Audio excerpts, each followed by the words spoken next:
This video we are going to understand about the microcontroller GPIOs and the working of GPIOs, how the GPIO inside the micro chips. So in general, whenever we learn about any programming language, our first program is hello world.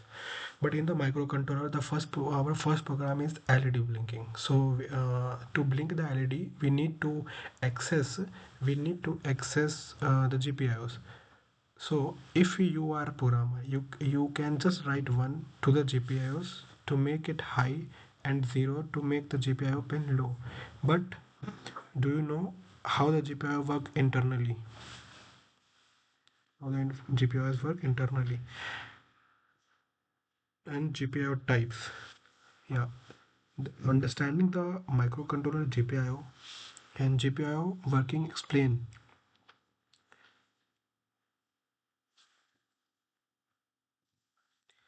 So we will explain all those concepts. As a firmware engineer, you must master this concept as your most of the work will writing bare metal code or driver code, and as an embedded application developer you should know these concepts. Let get started.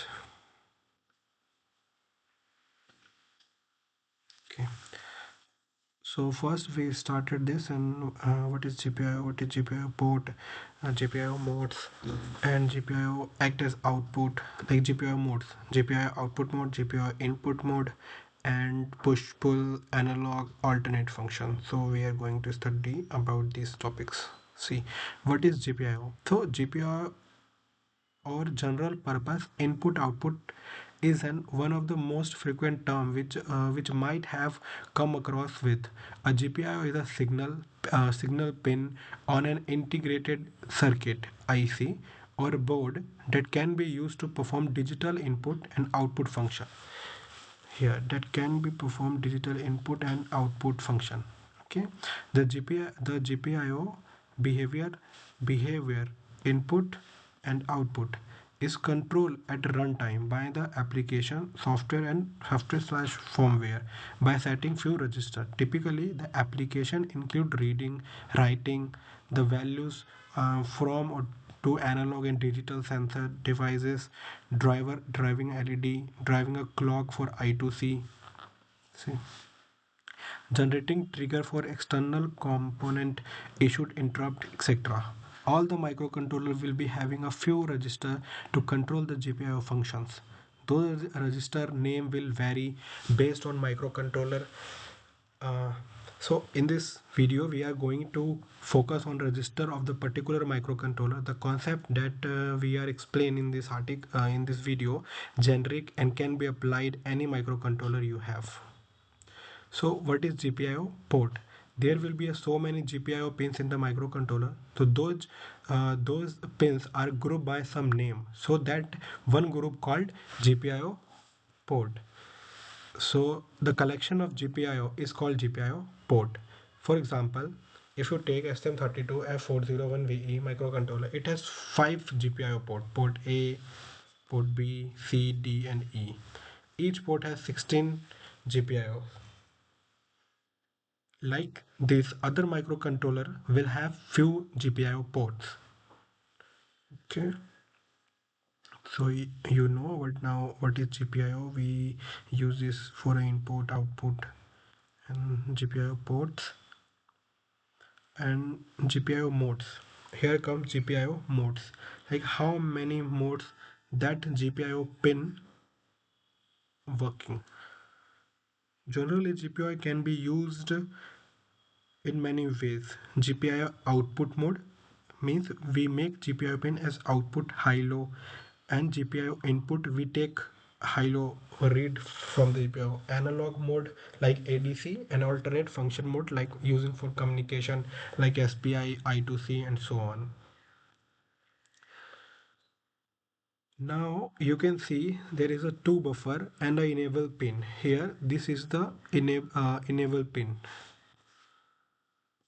This is the enable pin. Okay, and this is one buffer, this is other buffer, this is output buffer, this is input buffer, this is GPIO pin here. So when enable pin, So when the enable pin line is 0, the output buffer get activated and the input buffer deactivated. Here you can see here. Okay, deactivated, output buffer deactivated means this deactivated, output buffer get activated, sorry, output vector activated and this deactivated. Okay, so the signal goes like this. So this behavior output high or low based on that.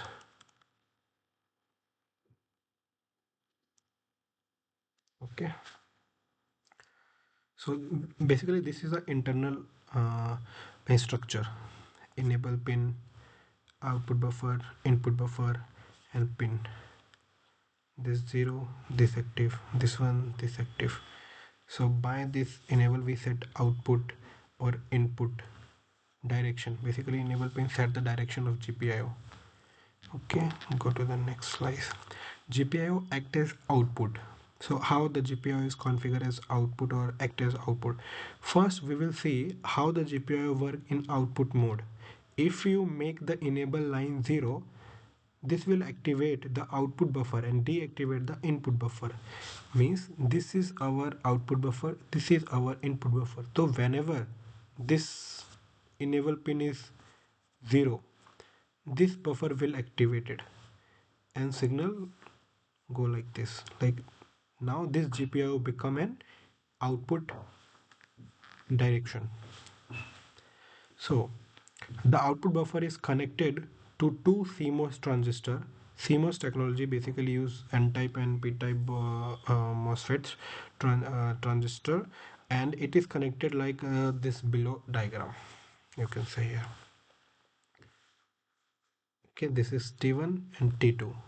Sometime this active, sometime this active. Okay.